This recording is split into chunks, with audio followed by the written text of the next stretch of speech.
Hello, ladies and gentlemen. Täna on, ma ei tea, mitmes reede. Või noh, mis kuupäev, aga jah, täna on reede.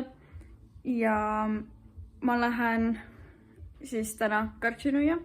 Ja Karksinuias toimub siis treeninglaager. Karleen teeb selle.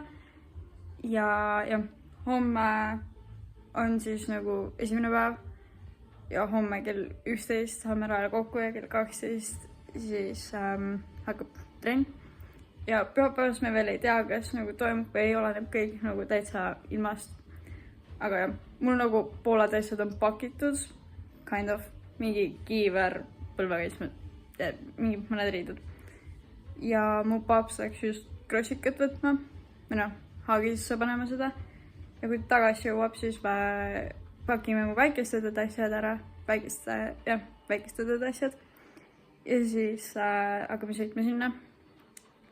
Ja miks ma sinna lähen, on see ka, et 2 nädala pärast, 31. mai on siis seal meistrivõistlused.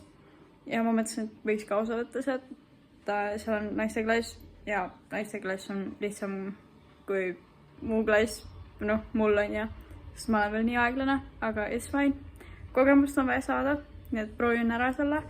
Ja ma eelmine aasta käisin ka laagris seal Karksinuias, aga siis ma ei teinud mingit vlogiga midagi, sest et ja ma mõtlesin, et täna võiks teha, või noh, seekord, miks mitte, hiljem on tore tagasi vaadata.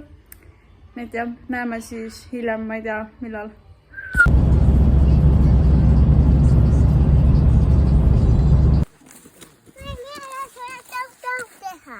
Ja, saad.